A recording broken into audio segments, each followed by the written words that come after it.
নবী জিজ্ঞাসা করলেন সমস্ত সাহাবায়ে কেরামকে যে এরা কারা? বলে ইয়া রাসূলুল্লাহ, ইয়া হাবিবাল্লাহ, নবী গো, এরা তারা, এরা যে ইসলাম ধর্মটাকে কি বুঝে ফেলেছে, ইসলাম ধর্মটাকে যে এরা কি মনে করেছে, তারা নিজে হাতে ইসলাম ধর্ম গ্রহণ করবে। জোরে বলুন। নবী জিজ্ঞাসা করলেন, বলে বাবা তোমরা কোন ধর্মের মানুষ? কেউ বলছে যে আমি হিন্দু ধর্মের মানুষ, কেউ বলছে আমি ইহুদি, কেউ বলছে নাসারা, কেউ বলছে খ্রিস্টান, কেউ বলছে কাফের। সমস্ত রকমের যেন আপনার মানুষ আপনার রয়েছে। বলে বাবা আমার হাতে হাত দিয়ে যে তোমরা ইসলাম ধর্ম গ্রহণ করবে, তোমরা কি ইচ্ছাতে করবে, নিজের মনের বাসনাতে করবে? বলে হ্যাঁ ইয়া রাসূলুল্লাহ, ইয়া হাবিবাল্লাহ, ওগো নবী গো, আজকে আপনার হাতে হাত দিয়ে আমরা নিজ খুশিতে, আমরা নিজ মনের ইয়াকিন করে এসছি, আপনার হাতে হাত দিয়ে আমরা ইসলাম ধর্ম গ্রহণ করব। নবী কি করলেন? একটা একটা করে আপনার হাতে হাত দিল, আর নবী বললেন পড়ো লা ইলাহা ইল্লাল্লাহ। জোরে বলতে হবে, জোরে।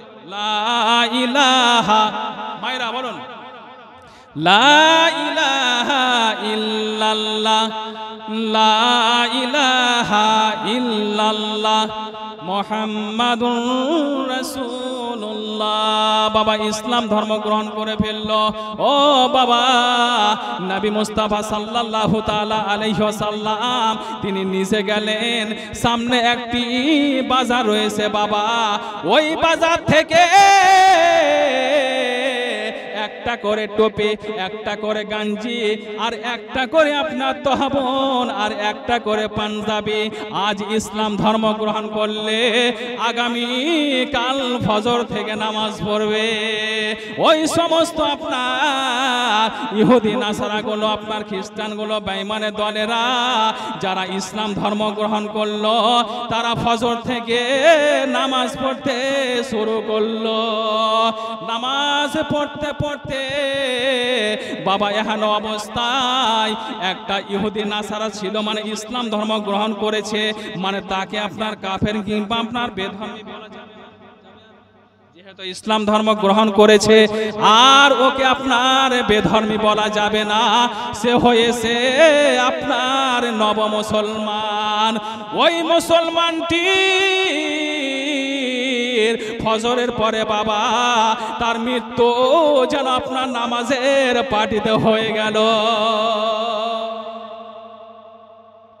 হযরতে আবু বকর সিদ্দিক রাদিয়াল্লাহু তাআলা আনহু এসে নবীকে রিপোর্টটা দিলেন, খবরটা দিলেন, ইয়া রাসূলুল্লাহ, ইয়া হাবিবাল্লাহ, নবী গো, গতকালকে যারা আপনার হাতে হাত দিয়ে যারা ইসলাম ধর্ম যারা গ্রহণ করেছিল, আজ তারা ফজরের নামাজ পড়ার পরে পরে একজনের কিন্তু মৃত্যু হয়ে গেছে। বলুন ইন্না লিল্লাহি ওয়া ইন্না ইলাইহি রাজিউন। ওই ব্যক্তিকে দাফন কাফন করতে হবে। কয়েকটা সাহাবায়ে কেরাম, মায়েরা কয়েকটা সাহাবীকে বললে, বলে সাহাবী যাও আমুক কবরস্থান যাও, গিয়ে কবরটাকে খনন করো, মানে কবরটা করো। সাহাবায়ে কেরাম কবরটাকে সুন্দরভাবে খনন করলেন। খনন করার পরে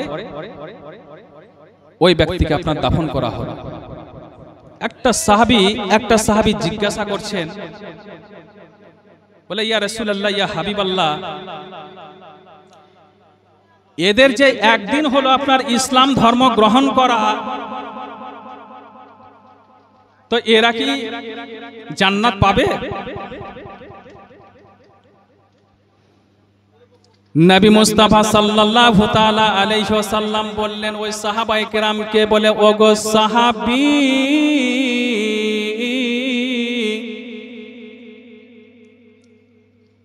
নব মুসলিম হোক, চাহে 5 দিনকার হোক, চাহে 10 দিনকার হোক, চাহে আপনার 1 মাসকার হোক, বেধর্মী ছিল, নব মুসলমান হয়েছে, নব মুসলিম হয়েছে, মানে সে যদি আপনার মৃত্যু হয়, বুখারী শরীফের হাদিসের মধ্যে আছে, রাসূল সাল্লাল্লাহু তাআলা আলাইহি ওয়াসাল্লাম বলেন, বেরাদার একটু কান খুলে শুনুন, মনোযোগ দিয়ে শুনুন, সে আপনার বেধর্মী রয়েছে, ইসলাম ধর্ম গ্রহণ করলো বাবা, একদিনকার হোক, চাহে আপনার 5 দিনকার হোক, চাহে আপনার 10 দিনকার হোক, সেটা কোনো আপনার ট্রান্সলেটর নয়, সেটা কোনো আপনার ডিফারেন্স নয়, একদিনকার হোক চাহে আপনার 4 দিনকার হোক বাবা, তার মৃত্যু যদি হয় সে বিনা হিসাবে জান্নাতে যাবে। জোরে বলুন, বিনা হিসাবে জান্নাতে ওই ব্যক্তি চলে গেল। আবার কি করলেন নবী মুস্তাফা সাল্লাল্লাহু তাআলা আলাইহি ওয়াসাল্লাম? সমস্ত আপনার ইহুদি নাসারাগুলোকে, সমস্ত আপনার যারা কাফের আপনার ছিল, সমস্ত আপনার হাতে হাত দিয়ে তাদেরকে ইসলাম ধর্ম আপনার গ্রহণ করিয়ে মসজিদে নববী থেকে আবার তিনি আপনার নিজের হুজরা মুবারকখানা ফিরছে। নবী হাসতে গেছেন, নবী হাসতে গেছেন, নবী কিন্তু আর যেন চলতে পারে না।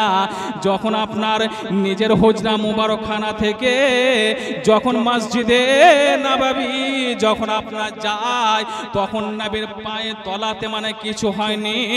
আসার পরে বাবা পায়ের তলাটা দেখছে, তো নবী মুস্তাফার পা মুবারকের তলাতে যেন আপনার ঘা হয়ে গেছে। জোরে বলুন, কুল আলামের খাজা নাজারে ওগো সপে দিয়েছে। জোরে বলবেন, কুল আলামের খাজা নাজারে ওগো সপে দিয়েছে, ওগো সপে দিয়েছে, ওগো সপে দিয়েছে। জান্নাতে রানী মা ফাতিমা লুটে নিয়েছে, জান্নাতে রানী মা ফাতিমা লুটে নিয়েছে। কুল আলামের খাজা নাজারে ওগো সপে দিয়েছে, ওগো সপে দিয়েছে। জান্নাতে রানী মা ফাতিমা লুটে নিয়েছে, জান্নাতে রানী মা ফাতিমা লুটে নিয়েছে। যার আগমন বিশ্ব সারা ওগো ধন্য হয়েছে, যার আগমন বিশ্ব সারা ওগো ধন্য হয়েছে। জান্নাতে রানী মা ফাতিমা লুটে নিয়েছে, জান্নাতে রানী মা ফাতিমা লুটে নিয়েছে। জোরে বলুন, ওই সিন্ধু থেকে মুক্তা আনা, ওই সিন্ধু থেকে মুক্তা আনা ওগো সহজ কথা নয়, ওই সিন্ধু থেকে মুক্তা আনা ওগো সহজ কথা নয়। আরে হাজার ইবাদত করলে পরে খোদা পাবে না, হাজার ইবাদত করলে পরে খোদা পাবে না। আবার ইশকের দরিয়া, আবার ইশকের দরিয়াতে যে জন ডুবতে পেরেছে, জান্নাতে রানী মা ফাতিমা লুটে নিয়েছে। কুল আলামের খাজা নাজারে ওগো সপে দিয়েছে, ওগো সপে দিয়েছে। জান্নাতে রানী মা ফাতিমা লুটে নিয়েছে, জান্নাতে রানী মা ফাতিমা লুটে নিয়েছে। তো মহব্বতে একটু জোরে বলুন, ওই আকাশে পাতাল চন্দ্র সূরজ, ওই আকাশে পাতাল চন্দ্র সূরজ আর গ্রহ তারা ওই আকাশে পাতাল চন্দ্র সূরজ আর গ্রহ তারা ওগো দয়ার নবীর পাসিনাতে খুশবু ছুটে যায়। ওই আকাশে পাতাল চন্দ্র সূরজ আর গ্রহ তারা ওগো দয়ার নবীর চারিদিকে খুশবু ছুটে যায়। দয়ার নবীর চারিদিকে খুশবু ছুটে যায়। আজ আহমদের ওই পর্দা আজ কেড়ে নিয়েছে, আজ আহমদের ওই পর্দা আজ কেড়ে নিয়েছে। জান্নাতে রানী মা ফাতিমা লুটে নিয়েছে, জান্নাতে রানী মা ফাতিমা লুটে নিয়েছে। কুলে আলামের খাজা নজারে ওগো সপে দিয়েছে, ওগো সপে দিয়েছে। জান্নাতে রানী মা ফাতিমা লুটে নিয়েছে। আল্লাহুম্মা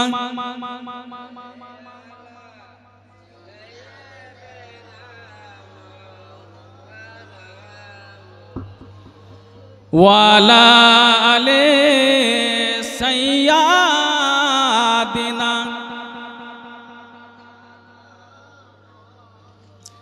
সাল্লু আলা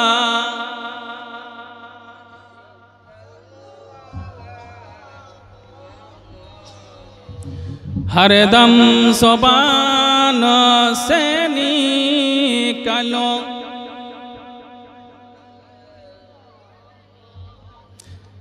हरदम ज़ुबान से निकलो।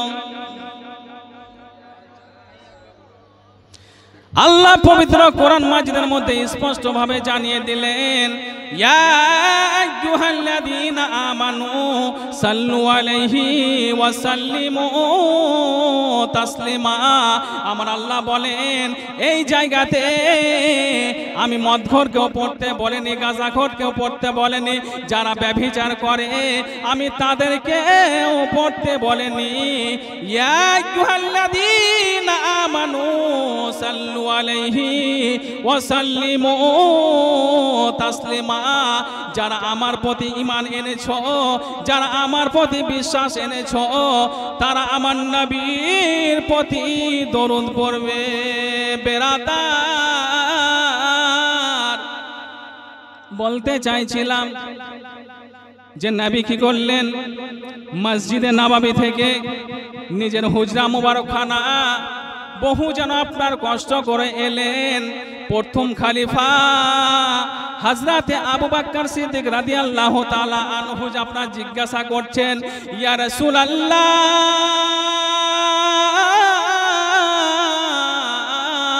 ইয়া হাবিব আল্লাহ নবী গো, আপনি কেন আপনি এইরকম ভাবে হাঁটেন? আমি তো কিছুই যেন বুঝতে পারছি না ইয়া রাসূলুল্লাহ। নবী কিন্তু আপনার জানতে দেয় না, যেহেতু আপনার দুটো করে আপনার চারটা আপনার সাহাবী রয়েছে। আমি যদি বলি তাহলে আমার সাহাবী যেন আপনার দুঃখ পাবে, এই জন্য আমি বললাম না। কিন্তু আবু বকর একটু একটু আপনার জেনে গেছে যে নবী যেন আপনার কেমন করে হাঁটে। একটা ভালো মানুষ যদি আপনার সুন্দরভাবে হাঁটে, দেখতে যেন আপনার ভালো লাগে। একটা খোড়া মানুষ যদি আপনার ন্যাংচিয়ে ন্যাংচিয়ে হাঁটে, দেখতে মনে হয় যে আপনার মানুষটি খোড়া রয়েছে। কিন্তু নবী যেন ওই রকম ভাবে আপনার হাঁটছেন, মানে কথাটা বললে পরে আপনার বেয়াদবি হবে, ওই জন্য আপনার একটু ইশারা দিয়ে বললাম বাবা। নবী যেন ওই রকম ভাবে যেন আপনার হাঁটছে। আবু বকর যেন আপনার নবীর জন্য যেন আপনার ঝরঝর করে কাঁদতেছেন। ইয়া রাসূলুল্লাহ, ইয়া হাবিব আল্লাহ নবী গো,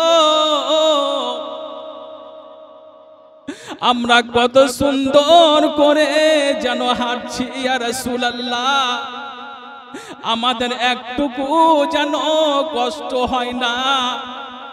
আজ সামান্য এই নব মুসলিমদেরকে আপনি ইসলাম ধর্ম আপনি গ্রহণ করতে এসে আপনার পা মুবারকের তলাতে যেন ছালগুলো আমি দেখলাম যে আমার রাসূলুল্লাহ যেন পা মুবারকের ছালগুলো সমস্ত ছালগুলো যেন আপনার খসে খসে পড়ছে। ইয়া রাসূলুল্লাহ, ইয়া হাবিবাল্লাহ, নবী গো, এ কষ্ট কেমন করে সহ্য করব ইয়া রাসূলুল্লাহ। নবী আবু বকরকে কেন আপনার বেশি বেশি করে ভালোবাসতেন। আবু বকরের নবীর মাথা মুবারকটা আপনার আবু বকরের মতো, নবীর চুল মুবারক গুলো আবু বকরের মতো, নবীর সিনাখানা আবু বকরের মতো, নবীর হাত মুবারক গুলো যেন আপনার আবু বকরের মতো, নবীর চলন ফিরুন গুলো যেন আপনার আবু বকরের মতো। এই জন্য আবু বকরকে বেশি বেশি করে যেন আপনার ভালোবাসতে। ইয়া রাসূলুল্লাহ, ইয়া হাবিবাল্লাহ, নবী গো, এই ফাঁকা ময়দানে কেমন করে আপনাকে ডাক্তারখানা নিয়ে যাব, কেমন করে কি করব। নবী মুস্তাফা সাল্লাল্লাহু তাআলা আলাইহি ওয়াসাল্লাম বাবা বলিলেন, রহমান সূরা তুমি 3 আয়াতে পড়ো, আর 3 আয়াত পড়ে 3টি যেন আপনার ফুঁক মারো। নবী মুস্তাফা সাল্লাল্লাহু তাআলা আলাইহি ওয়াসাল্লাম বাবা আবু বকরকে পড়া করালেন। আবু বকর পড়লেন, আর রহমান আল্লামাল কুরআন